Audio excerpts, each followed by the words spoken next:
Savannah. Hello, Savannah, and welcome to another edition of Kandily Kesha. I am so excited to be here with you tonight with this group of intrepid advocates and activists of Yamacraw and First Brian Church and all things preservation for Savannah. Without further ado, I want each of them to introduce themselves to you, and then I'll come back and we'll start with Ms. Georgia Benton. Hi, I'm Georgia Laray Benton. I am a member of First Brian Baptist Church, raised up in Yamacraw Village, raised up in the Yamacraw community. I'm also executive director of the Andrew Bryant Community Development Corps and the Savannah Yamacraw Association, Inc. Thank you so much. And Mr. Max. Hi, my name is Anthony Maxwell. I am also a member of First Brian Baptist Church. I currently live in New York, but I'm also one of the members of the Yamacraw Restoration Project. And we're a group of professionals that have come together to form and gather resources for Yamacraw. Mr. Benton. Yes, I am Laray J. Benton. I'm the son of George Benton. So you can just call me George Benton 2.0. But I am a member of First Brian Baptist Church, born and raised in Yamacraw Village because I've spent half of my life at church. And just a native son of Savannah, just doing what's in the best interest of all Savannans. And you currently reside in D.C.? Yeah, I do currently reside in Washington, D.C., up here with the politics and the movers and shakers, especially the federal government. So, yes. We're happy to have you there. Mr. Spell. I am Bob Spell, also a member of the Yamacraw Restoration Project and just a citizen interested in the preservation of the area. Listen, I am so excited to have each of you in your respective places join us tonight. As I have always said, a sitting elected official, I am one voice and one vote, but I have witnessed when communities mobilize, engage, and form a collective voice, then and only then are we able to get those things that they desire. It has been my job to inspire citizens of Savannah to let them know that politics as usual and status quo politics is of days of old.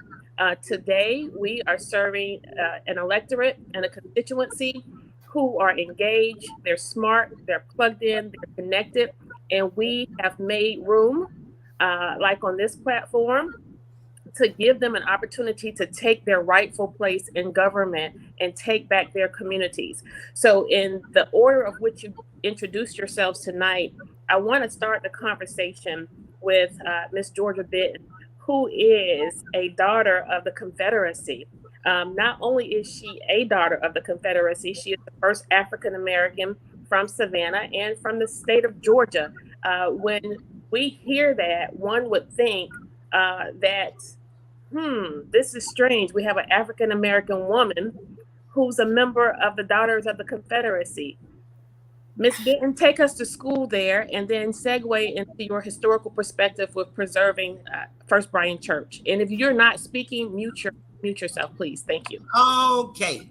Well, yes, I am the only Black daughter in the state of Georgia. And the reason for that is my great-grandfather did the same way many slaves did. He followed his master from Fort Sumter to Gettysburg during the Civil War, and it was on the Confederate side because he went for the freedom of himself and his family, which a lot of slaves did. They fought in wars in order to free themselves and their family. Now, Yamacraw, you can't talk about Yamacraw, and I'm not only talking about Yamacraw Village, I'm talking about the community of Yamacraw. The community of Yamacraw goes from Indian Street to Louisville Road and from the Ogeechee Canal, and I'm not saying no Springfield Canal because it didn't start at although it goes through the Springfield plantation, it did not start at Springfield plantation. So therefore, that is the Ogeechee Canal to West Broad Street, which y'all now call MLK. All right? Now, Yamacraw, you cannot mention Yamacraw community unless you talk about First Bryan Baptist Church. And you can't talk about First Bryan Baptist Church unless you speak of the Yamacraw community. Now, the Yamacraw community is older than the state of Georgia. Now, if Charleston was found in 1670, King George could care less about Georgia. His main concern was to protect South Carolina from the Indians and the Spaniards in Florida. That's why he needed Georgia in between. Now, if he protected South Carolina from the Indians, that means the Yamacraw Indian was already here even when Charleston was formed. And I'm of the opinion that when Christopher Columbus discovered America in 1492, those Indians was in the same area. Yamacraw community is the Ellis Island of the South. Why? You had the Indians, Germans, Irish, Blacks, all those various ethnic groups reside in Yamacraw. And yes, Yamacraw is also on your Gullah Geechee corridor. You can't talk about Gullah Geechee in Georgia unless you mention Yamacraw. Yamacraw needs to be protected. Why? Along the Ogeechee Canal, not Springfield Canal. I want to make sure y'all don't go around calling it Springfield Canal, because it's not. Along the Ogeechee Canal, that was the Confederate defense line for the city of Savannah. Okay? Now, at that time, the city limit started at West Broad Street, or what you call MLK. All right? Therefore, the Ogeechee Canal area is very important. The history of Louisville Road is important. Why? It separates Yamacraw from Frogtown. Now, the city did an excellent job of helping get rid of Frogtown. Why? You created that overpass. You got rid of the old Union Station. And for those who don't know, Miss Benton, Frogtown is right there behind Enmark gas station, in between Enmark and Savannah Station. Yes. Okay. But that was an old Black community also. But when they developed that overpass to dump into West Broad Street, MLK, and Montgomery Street, they got rid of that community. And they destroyed a lot of historic businesses along MLK. All right. Now you also got the old Union Station, the old train station, Central Georgia, Atlantic Railroad. You got all along West Broad Street. In order to be in downtown Savannah, you have to cross it. And one thing that really got me upset was when I looked at my First Bryan Church tax assessors list, it had the neighborhood downtown Savannah. Yamacraw was never downtown Savannah. So how it came up with that name, I do not know, but I'm working now on a petition to get it changed back. Because we cannot continue to let newbies come in and destroy our history, the history of Savannah. And like First Bryan also, Andrew Bryant, which was our first pastor, right there where the post office is, the parking lot, that was lot 12 on Mills Street. In 1790, that was purchased by Andrew Bryant. You also got ILA 1414, started in Yamacraw. You got St. Philip AME, the oldest AME church in the state of Georgia, started in Yamacraw. That's right where Embassy Suite is, that location. In other words, when urban renewal came through Yamacraw back in the day, they got rid of 15 churches. Now you can imagine how many people there had to be to get rid of 15 churches. And all of them was not small. You had church, Old St. Philip, we call it Old St. Philip. AME, that church was just as large as First Bryant. Now, if First Bryant was built to hold 1,000, that held almost 1,000 also. Right. Okay. Yeah. And mama, let me segue in here. In addition to just like Yamacraw, like we're born and raised in Yamacraw, like and so we do have an affinity of what happens and what goes on, but at the same time, we've lived in Savannah all our lives, so we saw what happened to Black Share Projects.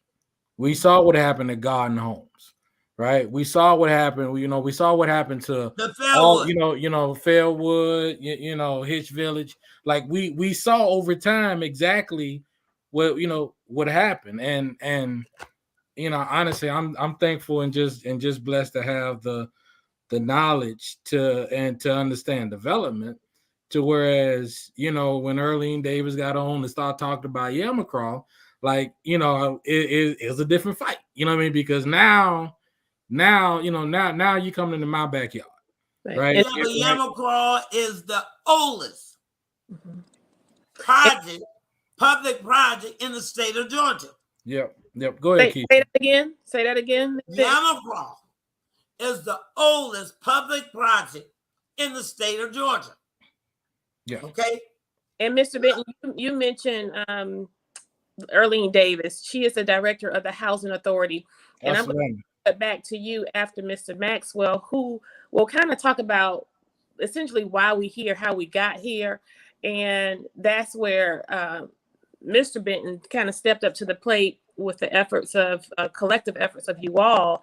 And you essentially said, you're not going to wait for a politician. You're not going to wait for a majority vote to save this property. You have paid for legal advice. You've paid for legal support, and you are currently being carried through the system on your own dime to preserve this land. But Mr. Maxwell, help us understand how we got here. And what are some of the things you have done in this work to help with these efforts? Well, to be very honest with you, I think it was, to be very clear, it was actually the Bentons who jumped on this, and was able to actually go through the paperwork and really foresee that there were a lot of things that the city of Savannah did not do and was already planning to acquire Yamacraw Village long before they made it public. I think what the Bentons did was they held them to task about the things that they needed to do and they were supposed to have done. So I came on board and I was just like, I'm seeing so many resources being left out of Yamacraw. And I just thought, well, you know what? Let me do a little bit of research on this. So I went back to 2012, and I'm just seeing all this information about Yamacraw and about the HAS program and about the $70 million that came to the city of Savannah to refurbish different communities, housing projects. Yamacraw Village was on that list to receive at least what I could count, and I might be wrong on this number, but I could count $15 million that Yamacraw Village was supposed to receive, and all of a sudden, it just disappeared. It never received just like that insurance money from where that house got burned up next to church about 5 or 6 years ago. Keep on talking. Still abandoned, still looking the way that it looked 5 years ago? What happened to that money?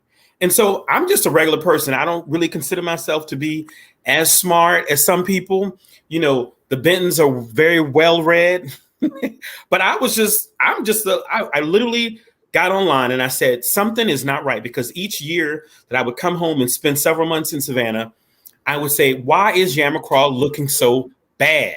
It cannot be the people.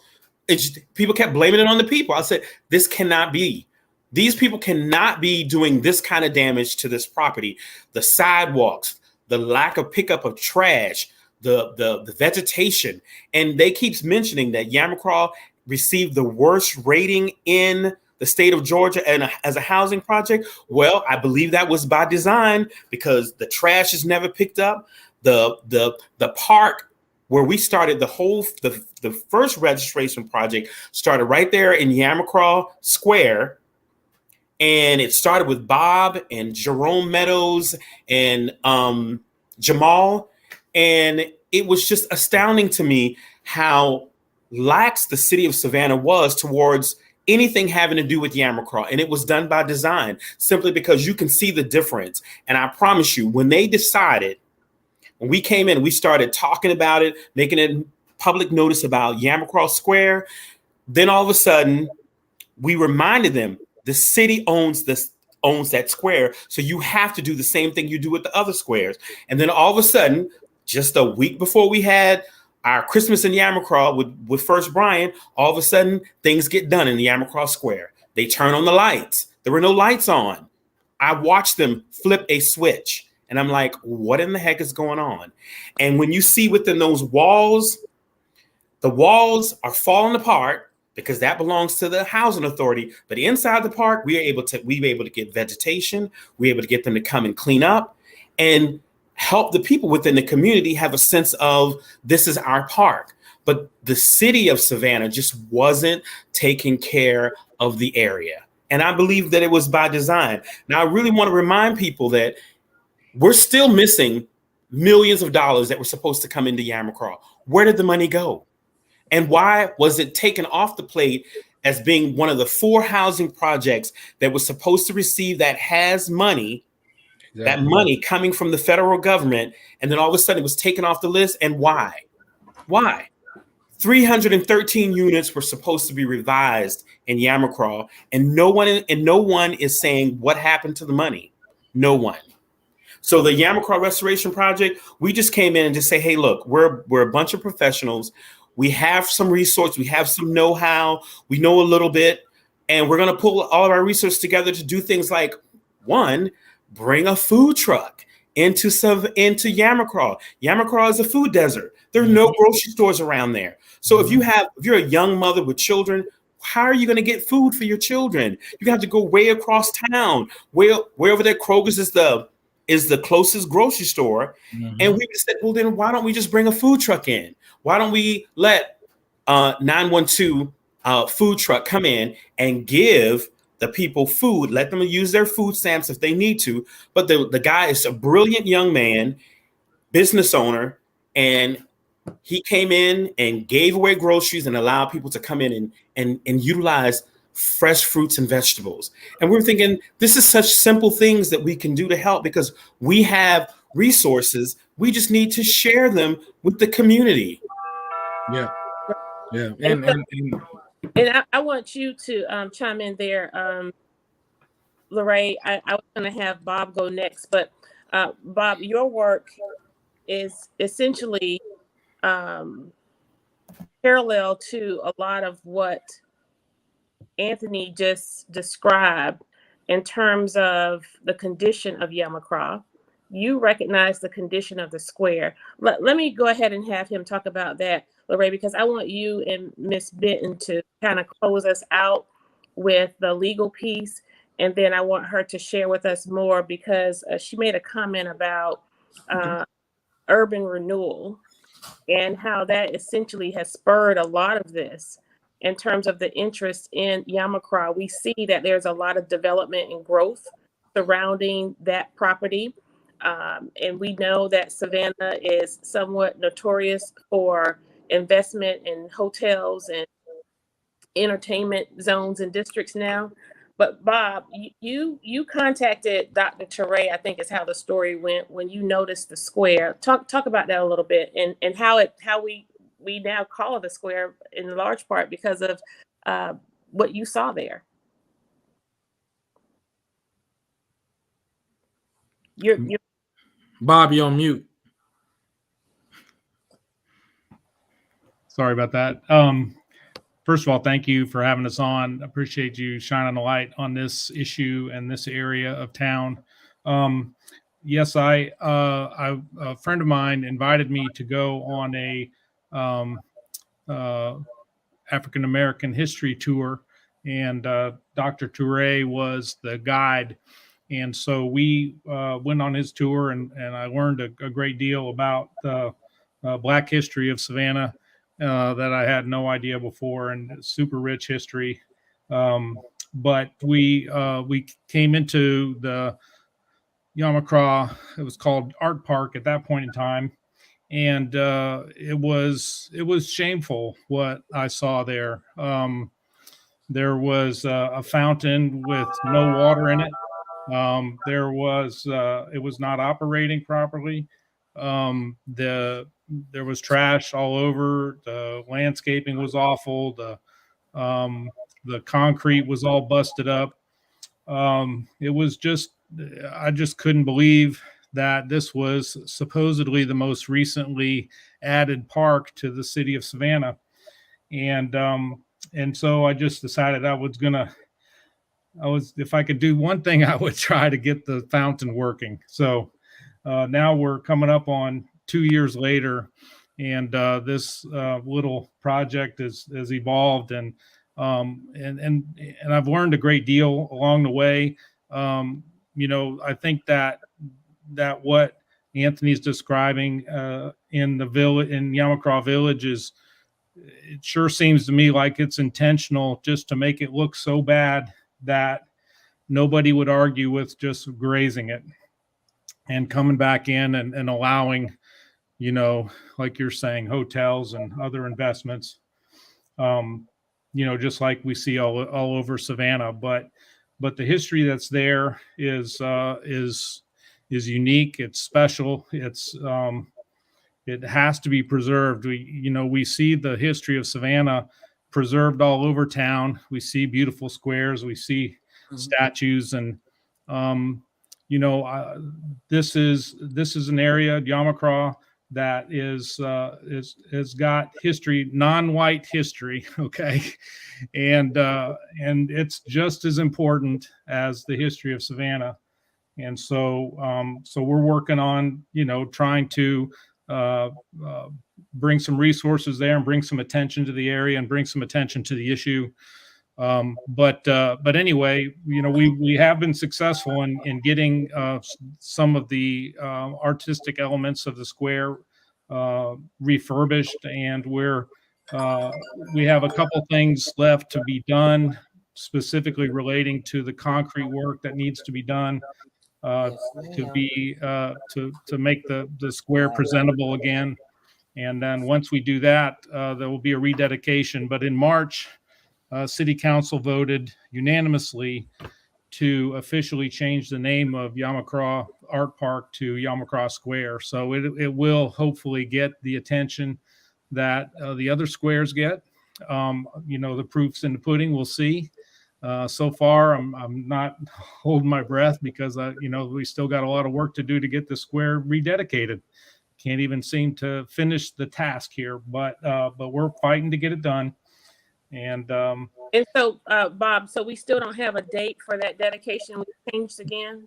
No, we don't, because we can't schedule it until the concrete work is done. With it's that has to get finished first, and then we're ready to schedule it. But it was supposed to be in June, and then it was going to be in July, and now here we are, September, and we're still trying to get it done. So the holdup is this concrete work that has been just a challenge. I don't understand why, but we can't seem to get it right. And we're meeting again someday this week to try to see if we can come up with a a better plan, but or a plan to get it to what it needs to be, to to make it presentable. But we're not there yet. And you When know, y'all plan on meeting, Bob? I haven't got the time yet, Miss Benton. It'll be one day this week. I'll let you know when it is. All right, let me know. As an old concrete contractor, I may be able to look at it and tell y'all what you need to do. I ain't say I'm gonna do it, but I can tell you what you need to do. Yeah, well, for the city of Savannah. We've been trying to fix the problem, and it seems like every time we try to fix it, it makes it worse. So Okay. anyway, Right. we might need your help.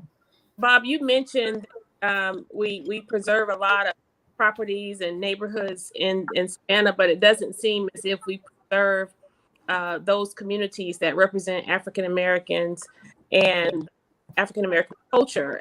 I think about the weeping time, and it was my intent to have a collective voice of Yamacraw advocates in weeping time, but that would have been far too great because the dynamics associated with preserving both lands and property is some of the elements in terms of why these properties are being desecrated or attempt to desecrate them. There is commonality, and that commonality, Mr. Benton, rest and rule and rest in the area where we see that there have been some misgivings, there has been some management, there's been some misappropriation of funds, there have been some misdirectives, and people have just been flat out of their zone and out of the purview of their authority. They have attempted to go beyond the scope of what the federal guidelines provide for. And again, as Mr. Maxwell acknowledged, because of your family's work, we're here. You all not only put your voice to this, but you put your money to it and you put your minds behind it. Bring us up to speed with where we are to date, but back up a little bit and tell us when you just got tired of being sick and tired and what you did. Okay, well, thank you. Well, one, I wanna say like Anthony has kind of downplayed himself a little bit. He's been a very pivotal part of all of this. Like all of us work together just in doing the right thing, right? That's all we're doing is just doing the right thing. Not collectively, our effort, our aim is aimed towards the preservation of Yamacraw. But Anthony and Bob, like they've been paramount on getting us where we are today. And as we, reaching back, like I said before, like over the years, we notice what has happened to our predominantly Black communities, right, over time, right? Others may call them projects or they may call them low income housing, but to us, those were our communities, right? Because I grew up going to the Frank Callan Boys and Girls Club. So I was always in his village and playing with some of my friends, Fairwood and everything else. So again, those are our communities. And when my mother made me aware of early days filing an application before the housing, not the U.S. Department of Housing and Urban Development or HUD to demolish Yamacraw. You're skipping some. I want you to work on that because what you have to say is very important. And while you work on that, Miss Benton, I want you to start talking about some of the efforts of your church with Pastor Pittman. And I met some amazing women there who were born in Yamacraw, baptized in First Brian. They're in their 70s now, almost 80. You got some in there 90 years old. Yes, and Mr. Benton, what you may have to do is check your Wi-Fi or go to another area of your home because your visibility is distorted a little bit now as well.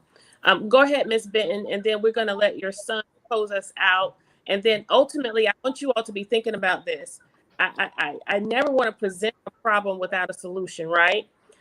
We have had individuals with the Weeping Time mobilize, engage, and they have taken their rightful place in this community, this work with their collective voice, and they made some appeals, they made some asks, and that's what I want you to leave us with here tonight. What is it that you want the community of Savannah at large to know, but most of all, what you want us to do? I know what you want. Okay, first of all, why would you spend $2 million to tear down the 516 extension that dumped into Montgomery Street so it can end into West Broad Street or MLK when you already got an exit?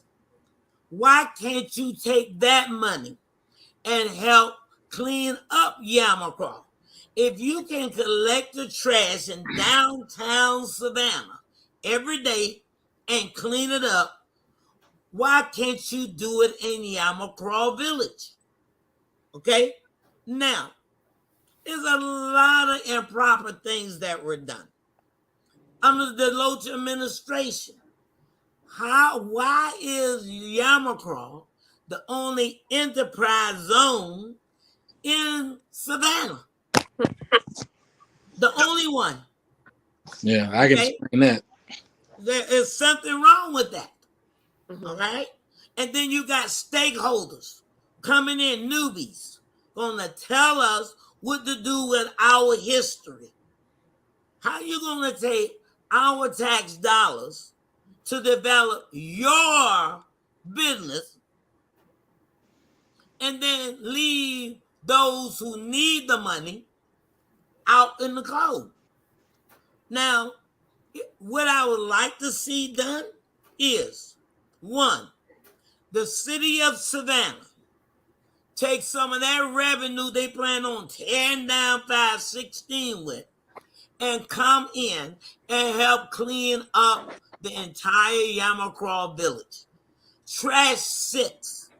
I mean, if they dump the trash on Sunday and don't dump it again to Friday, what you think you're going to see?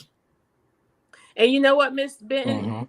It's by design, because I have a community cleanup team, and I selected Yamacraw as one of the areas. I generally select areas when I receive a call of interest from somebody, or when I'm driving around my city and I see a corridor that's heavily littered, I'll pick that area for the week. Well, during my scheduling, I picked Yamacraw, and word got back to me that Earlene Davis stated that we had no permission to be in Yamacraw picking up trash. Well, first of all, Earlene Davis needs to start checking herself and correcting herself. Because when I saw in the minutes, the president that's over your executive board asked to be excused from meetings discussing Yamacraw because he may be interested in some of the land down there. I'm like, they've already discussed Yamacraw. You already know what's going on. All of a sudden, you want to be excluded from meetings. Yes, I did send petition to, I think it was to Chicago, requesting that they do not tear down Yamacraw Village. If you got a mass homeless population already, why are you going to put another 1,000 or so, especially children, on the street? Although most of the units in Yamacraw are multifamily, it's a multifamily size houses. Okay? All right. So if we already got 3,000 to 4,000 people homeless, you're going to add another 1,500 to it? And where are they going? How are they going to be able to pay their rent? Most of the people that she put that were placed out the housing project, they're not making enough money to pay no $1,000 to $1,500 a month rent. And how about, we'll give them a stipend. Well, the stipend could be $1. And there's no place accepting the Section 8 vouchers. People have been on the Section 8 list for 10 to 15 years. And for those who have vouchers in their hand, they still cannot use the vouchers. Now, Mr. Exactly. You mentioned something that Miss Benton picked up on. Miss Benton, you said that a lot of this happened under the Deloach administration. Yeah. Deloach was a Caucasian mayor. We now have an African American mayor with not a majority African American council, but a super African American majority council. And Mr. Spell, while I acknowledge that there are not enough African American communities and native lands being preserved, how that these decisions are being made on the watch of a majority African American council, and you as a white man, you're standing in the gap. And this just goes to show our Savannah that it doesn't have much to do about race. When you have these issues happening at the hands of Black people, it's elitism, it's classism, and it's just flat out greed. And there is an intent of individuals working overtime and double time to erase the history of the culture of Savannah. And so, Mr. Benton, I wanted you to take a step out and come back in, because what you were saying is very important, and I want people to really hear what you have to say. And then when you lay all of that out, Mr. Maxwell, I want you to also chime back in and talk about how you've reached out for help to Senator Warnock. Mr. Benton. Yeah. And so, like, as my mama pretty much stated, like, we had to take the fight to them, right? And the one thing I know about development, because I'm a real estate developer myself, up here in the Washington, D.C. market, one thing I know is that he who controls the land actually controls the project and controls the pocket, right?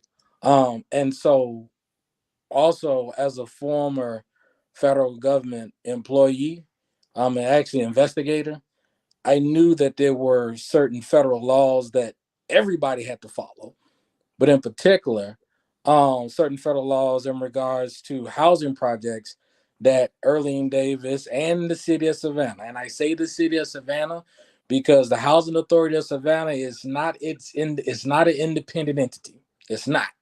A lot of that is being said a lot in the media and in the news. It is not, right? The Housing Authority of Savannah was established under the city of Savannah. So all of our tax dollars that we pay in Savannah support the Housing Authority, and everything that the Housing Authority is doing should have been disclosed to the public. And so what we did was, knowing that we wasn't going to wait on any council member to come to IAE. We already knew that Van wasn't going to come to IAE because he was a previous employee of Earlene Davis. So they're actually working in cahoots. And so the one thing we knew that they could not sidestep is what federal law stated, right?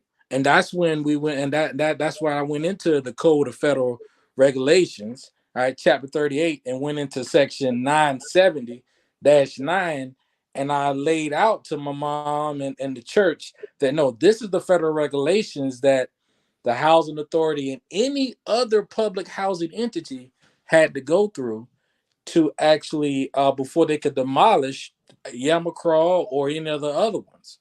And one thing in particular is that before they could demolish Yamacraw Village, they first had to offer the sale of those units to the residents themselves, and they didn't do that, right?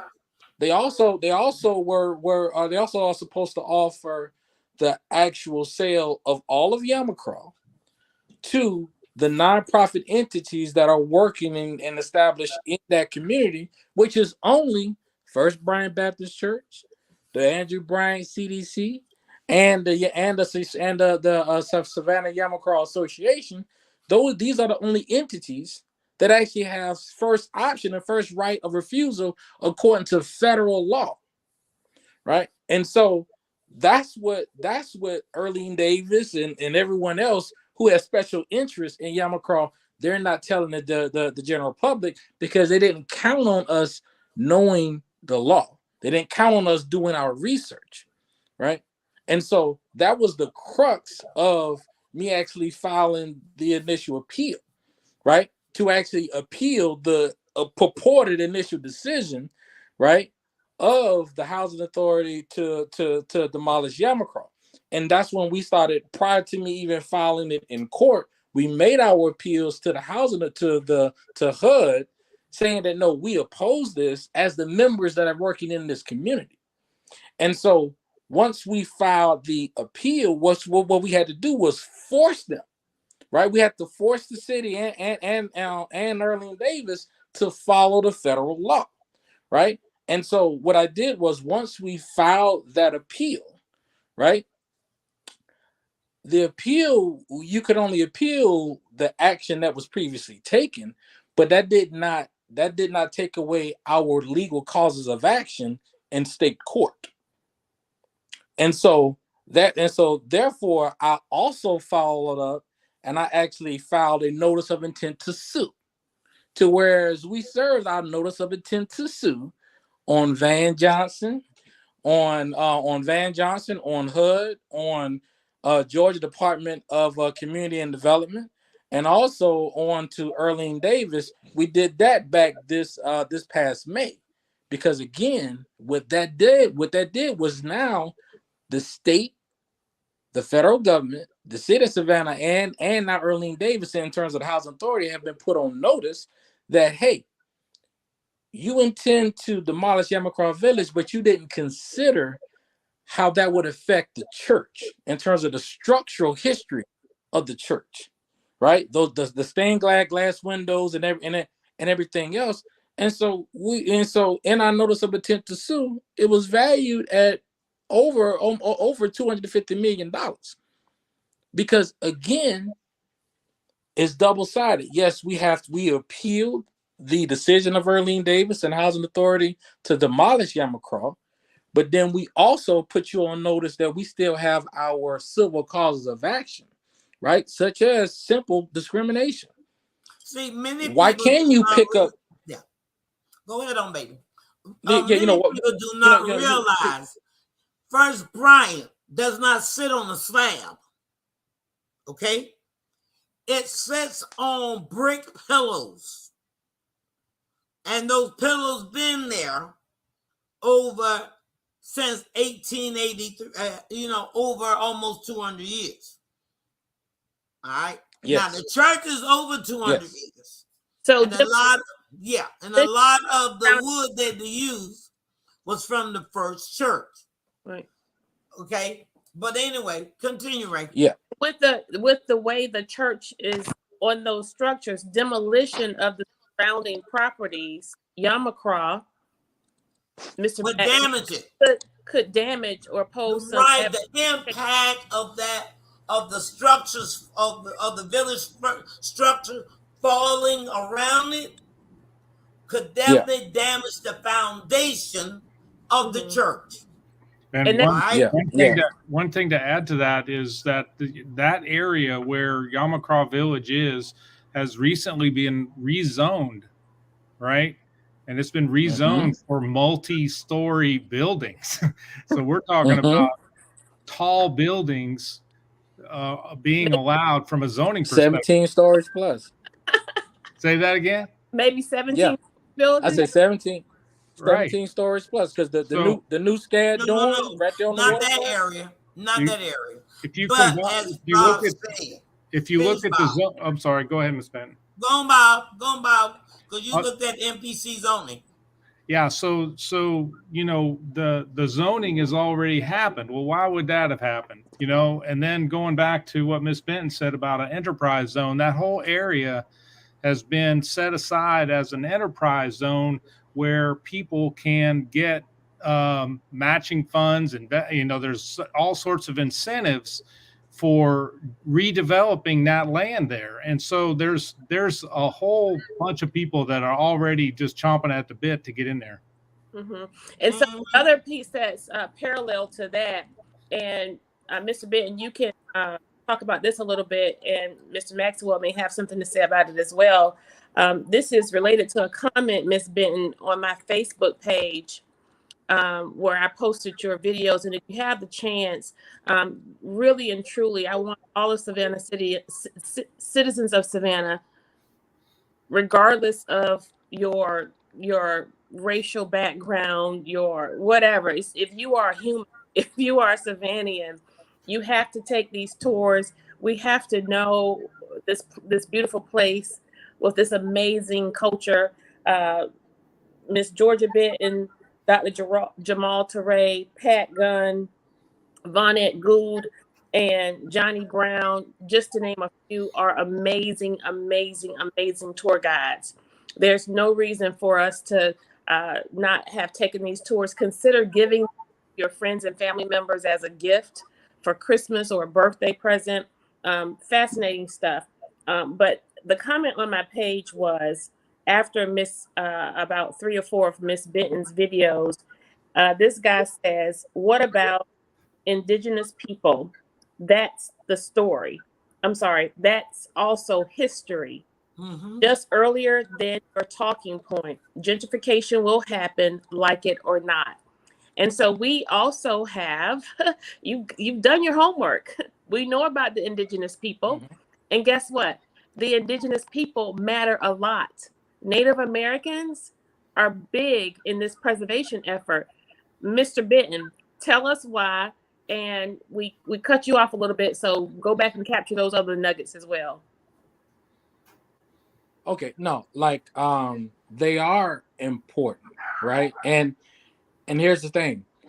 So there's a total separate set of laws for the Native Americans and the indigenous people here as relates to the federal government, right? That there are separate laws that for them that we as non-Native Americans, right, we can't use, right? And so that's why, the first thing is that you gotta catch it. You gotta cut off the water faucet. The water faucet for everything that Earlene Davis and the Housing Authority and a large part of the city of Savannah is doing is federal funding, right? And with any amount of federal fund that you receive, there are certain legal requirements that you are supposed to follow. And so with that, right, like Earlene Davis has gone a lot to say that she's filed an application before HUD to demolish Yamacraw Village. She's lying, right? There is no application before HUD. I confirmed that with HUD directly. At our city council meeting, it's recorded. She's lying. So she committed perjury before the council. Right? Can I also mention something that was, too? And that was actually confirmed because I actually filed a Freedom of Information Act request to HUD, right? And I spoke directly with the director of the Special Application Center up in Chicago, Ms. Hoinstein, Ms. Jane Hoinstein, about this, right? So there is no application before HUD, right? Secondly, right? I also want in terms of the status of the legal proceedings, right? So as I noted, we made our appeal, right? Because we had to file the appeal to slow them down in their tracks, right? And so knowingly, right, the original appeal has been dismissed by the Superior Court because we allowed it to be dismissed because right now our job was done from that standpoint. Because now once we brought HUD up to speed, and in particular we told HUD, right, that under federal law, in particular the Historic Preservations Act of 1966, any building of historical value that any federal action could actually affect had to be assessed, right? That goes into the 106 process, right? And so now what HUD has done, HUD has now required the state of Georgia and the city of Savannah to do that historical assessment on not only just First Bryant Baptist Church, but Yamacraw Village as a whole, right? And so early in Davis and City of Savannah, they can't do nothing until that assessment is complete, right? But again, Oh God, Ray, where are you? He went out. But Okay, so he go comes ahead back. on Anthony, because you know a lot about that. I was just going to say that. So what we're talking about, if people don't understand, it's called a section 106 review. This was something that we asked several city officials with the metropolitan planning community about almost 2 years ago. No one knew anything. So now that the Bentons bought it in court and say, well, no, you have to take into account all of the historical buildings and the history of Yamacraw. You just can't come in and demolish and rebuild and put 17-story buildings in, because it's a historical area. You would not be allowed to do that anywhere else in downtown Savannah. People would just not stand for it. But why are they allowing it to happen here? It's because it's mostly where Black people are, and it's Black history. So we came back and we said, where's the 106 review? So now they have to, by federal law, come in and assess the entire area for all the historical, not just Black people, like Ms. Benton was saying, the Jewish community, the Irish community, all of the Germans, and the Indians, the Native Americans. They have to take in all this before they do any demolition or redevelopment. And Well, to finish, I think they knew it, Anthony, but they got by with so many other housing projects, but they did not realize that somebody was I was going to take it on. Right. Because they absolutely knew it. They knew it. Because the history of Yamacraw is, I'm talking about the entire community of Yamacraw, is too important to the history of the state of Georgia and American history. Yeah. Right. Okay. All right. Yeah. Now, you asked teacher also what I'd like for y'all to do. I was told, or I heard, they're trying to get rid of Tommy Chichi's statue in Atlanta. How about bringing it to Savannah and put it in the Yamacraw Square? All right, bring that here. But in the meantime, we got to preserve what we have. Now, I don't know the hidden agenda, because it got to be a hidden agenda that you want to tear down the oldest housing project in Georgia. You don't want to keep it up. You don't want to clean it up. You don't want to cut the hedges. You don't want to cut the grass. You're bowling it up, and however to make it look bad, instead of taking the multi-million dollars you're throwing all over every place else to make it presentable. Straighten it out so the poor people can have some place to stay. They got to have some place to stay. Yeah. Because with the rent market in Savannah, where are they going to get $1,500 a month for rent? Right. And all of that, honestly, just be honest with we the people. Just be honest. Like just be honest and follow the written law. Right? And that's the thing. Like, you only break the law when you get caught. Right? When you get caught. And honestly, we had to force them and put them in a position to follow the law. Now they don't have any other choice. Mm-hmm. Because the federal government is going to protect their back before they support you on anything. Mm-hmm. And so that's why we had to force those federal requirements. right? And so now, I always tell folks, like, I like playing chess. I play chess, not checkers. And so when certain things are done, they're done strategically, and we've done our research. You know, we know what the city of Savannah is supposed to be doing. We know what the state of Georgia is supposed to be doing. We know what all the historical societies and everything else within Savannah are supposed to be doing. But what they were trying to do was hide the historical significance of not only First Bryan but Yamacraw Village as a whole, and in hiding that historical significance, right? You can sell to the public, oh, it's an eyesore. You can sell to the public, oh, the buildings are dilapidated and falling down. You can sell that to the public, right?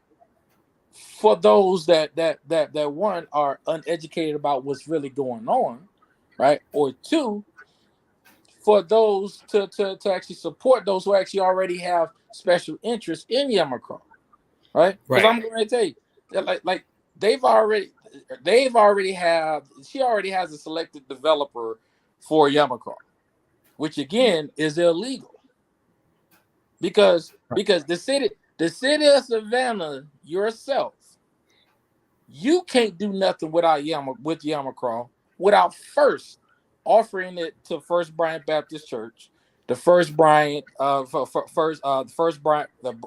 Andrew Bryant CDC, and the Savannah Yamacraw Association. You can't. That's federal law. So you can plan all you want, right? We've already provided proof of funds to the city and HUD of financial support to both the church and both of these CDCs to actually redevelop all 22 acres, right, in a way that actually preserves the history. Because again, that was another argument they're gonna bring is you don't have the money, you can't afford to do it, right? No. We've already taken that question off the table, but again, that they're not telling that to the public, and that's fine. Because right now they got to go through and do their historical assessment, right? After that assessment, they have to publicly publish and present those assessments to the public, right? And it's best that is done within the hands of the Metropolitan Planning Commission, right, to actually present those results, and not Earlene Davis, because she don't know what she's talking about. I just wanted to point out. I wanted to point out that, and I know this, and I have receipts to back this up. I asked this question almost 2 years ago to several people in the Metropolitan Planning Committee: if you're saying that this is going to happen, why are you putting all of this on Earlene Davis? Earlene Davis should not be speaking for the city of Savannah. Earlene Davis definitely should not be speaking for Black people. She's one person. And everyone kept turning me back to her and said, oh, we'll talk to Earlene. No, why are we talking to her? Now, let me say something, too, that I thought was very, very strange. I'm not a numbers person, but the math just didn't add up. And I'm like, okay, I know a little bit of math. When she stated that it was going to cost $40 million to rebuild Yamacraw back up, those numbers don't match. You know why they don't match? You divide 40 into 313, that comes out to be what? Almost $130,000 per unit. That doesn't even make any sense. You didn't tell me it's going to cost 130 of rebuilding a whole entire house in Savannah to fix each one of those units. It doesn't make sense. That's in the paper that she said that. And I'm like, those numbers don't make sense. So how are you saying this? It's just not logical. And it's because they do these things because they know people aren't really paying attention. And you know what, Anthony? To your point, guess what? When she actually presented, or thought she was going to present her application to HUD, you have to actually submit an actual appraisal for the value, right?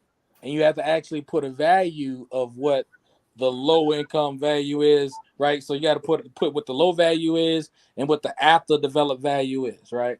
And so the value in which they have been communicating to HUD for the entire Yamacraw Village is right around 5 to 7 million, if that.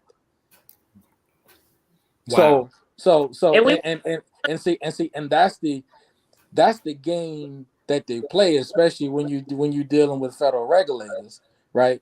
You want to, you want to present low, right? Get it for a lower price, but then sell high. Right. Now, anybody that's, if you look at, you can go on the Cities of Savannah records and you can see the parcels of land in Yamacraw, what the land, not the buildings on it, is worth. The land. And I promise you, what you're going to see is you're going to see anywhere between $1 to $2 million for those parcels. Average for each 22.5 acres is average at about $2.3 million per acre. Per acre. We're talking about Yamacraw Village. Per acre. That's why, and it's waterfront property. Okay. That's why they want, let me see, I'm going to say this and I mean this with all my heart. That's why they want Black people out of that area. Let's just call a spade and call it what it is. They want them out. It's the only waterfront property left. It's the only one left with direct access to the Savannah River. So now we are starting to see some trends and some patterns with the Weeping Time property, right? Mm-hmm. It's the same. Individuals are not creative with their methods and with their practices. They employ the same actions when it comes to taking and stealing. That's flat out what this is. And we now know that Yamacraw has been hijacked essentially from the 1st district, and now it's in the 2nd district. And why is that? And so we see this continuation of the maneuvering, the manipulation, and these strategies that the powers that be think people are sleeping on. But we are so happy that you are now woke. A few points I want to make. I want to tell you all that when you are doing your open records request, Mr. Benton, Mr. Maxwell, and for those of you who are listening, just like they are maneuvering and playing games with these properties, they also do it with the emails in your open records request. Mm-hmm. Know that the mayor and the city manager utilize multiple email addresses. They don't just have one. So you want to make sure that when you are making the request, you make it from all of their email addresses. Okay. That's what the greater public of Savannah should know. Why is that needed? You tell me. But that's I want to point out something, because people are asking the question. I'm seeing some of the questions coming up, and people are asking, what can we do? You can reach out to your congressmen, your senators. Like I said before, I don't see myself as being this smart person, but I reached out to Senator Raphael Warnock almost every other day until they finally picked up the phone and say, okay, this person is really getting on my nerves. What is the problem? And I said, Yamacraw is the problem. Caton Holmes is the problem. Okay, Frazier Holmes is the problem. Actually, I said, and I'm just one person, and I was able to get his attention, the attention of his staff, because I was persistent and saying that I am a citizen. I have the right to call you. You work for me, and I need for you to respond. Well, I need for you to respond. But we actually accompanied you and Mr. Benton at Senator Warnock's office, and what results did we yield? Because the Weeping Time Coalition has yet to hear from him about preserving the Weeping Time. The only notification I've heard of Warnock doing anything in Savannah is having the street named after him. That actually was a resolution on our agenda 2 weeks ago. Not to open up the gym that's being used for storage for kids in the neighborhood, not to clean Caton Homes in Yamacraw, not to try to find the murderer of Desiree Gilliam, 15-year-old who was killed in Yamacraw. That nothing like that was on our agenda. But what was on our agenda was to name the street or to the street in his during election season of all times. And now you got to know, Kesha, in Yamacraw. In Yamacraw Village, there is no recreation facility for the children if the church does not initiate it. Nothing. Mhm. The food giveaway, the food grab for the summer, who fed them all through the pandemic. Mhm. It was the church, you Mhm. know? But every area should have a public recreation facility for the youth. You wonder why the children aren't doing this or why they're getting in trouble. Why? Where is the public facility center being used for the children in Yamacraw? There is none. Yeah. There's nothing. Mhm. Also, There you is mentioned nothing down there. And guess where our higher rates of crime are? right. Okay. Right where children need to be, I call it, they need to be, they need recreation activity, and this helps keep them out the street. We have nothing in Yamacraw. So You the mentioned destruction of Yamacraw is definitely by design. I don't care what nobody said. And if you walk through Yamacraw right now, even that park in front of the Hermitage building down there, what used to be the old center. When I went there past there yesterday, the doggone shrubbery look almost like trees. Mhm. Okay? This is all important also, Miss Benton, and I know you all have to go.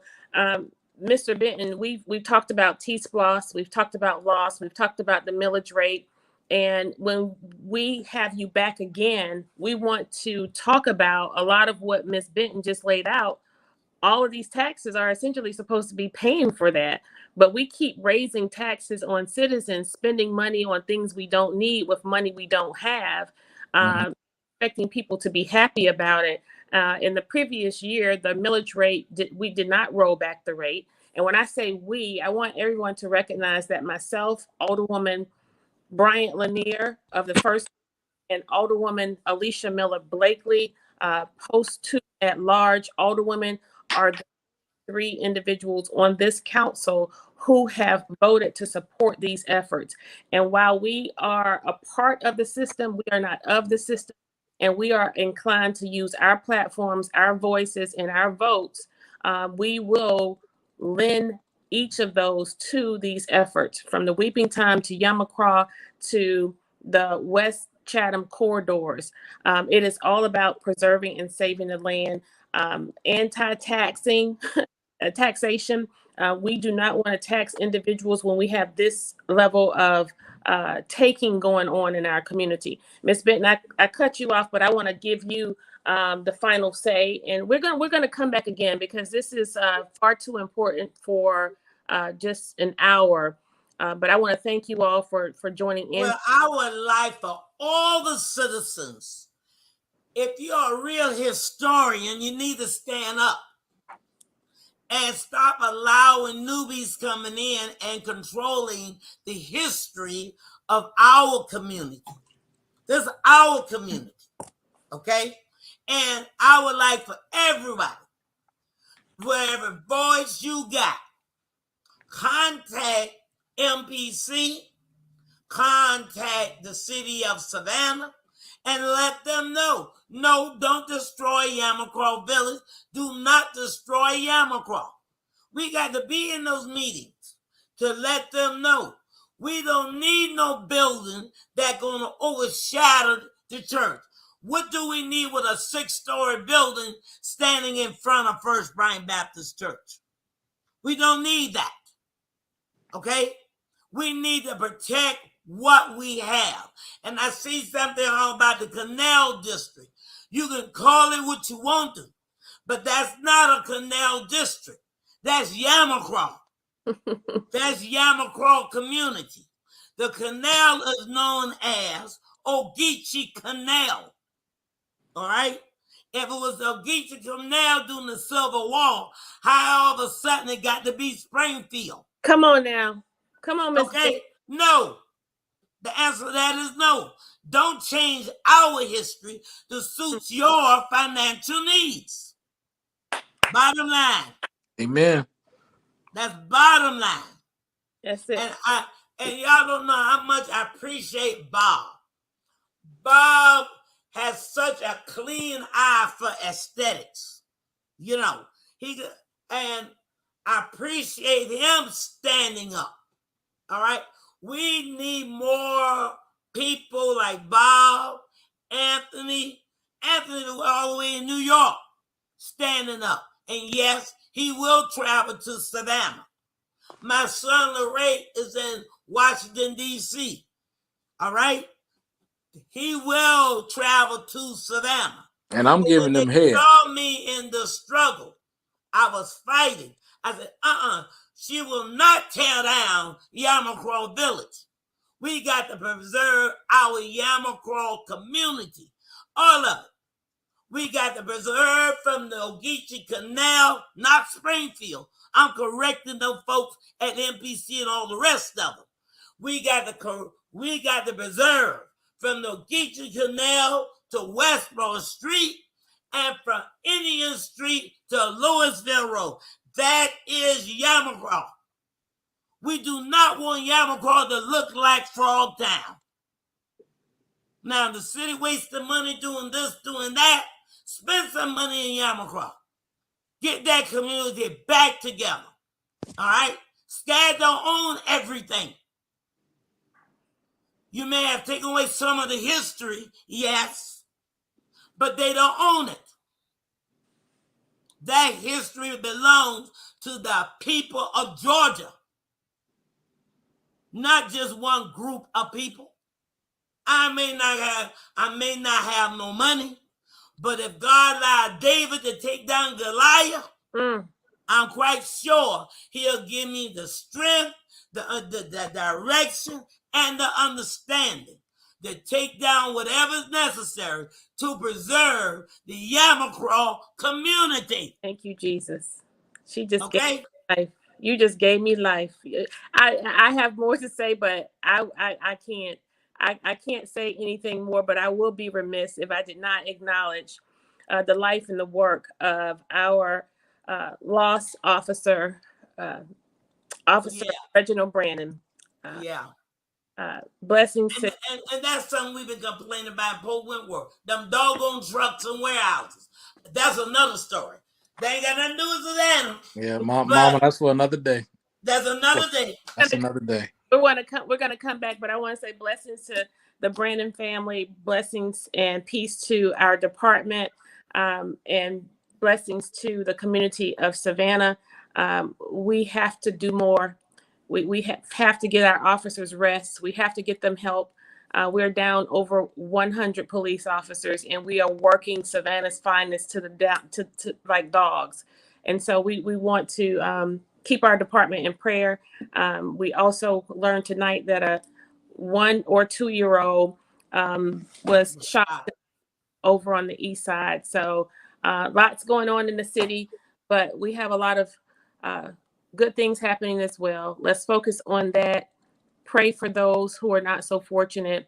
And as we go forth to live, fight another week, we want to thank you, Savannah. We love you. And I want to say thank you to our guests. And I pray that I will have. Is that a yes? Thank you.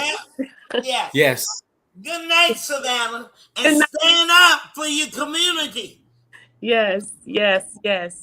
And we have to talk about that housing authority with a board of only 5 members, when you have the CHSA where it's like 50 members, but that's another story. Bye, y'all. Good night. I love you, Savannah. All right, good night. Oh, happy belated birthday, Miss Dana. Like this.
like this.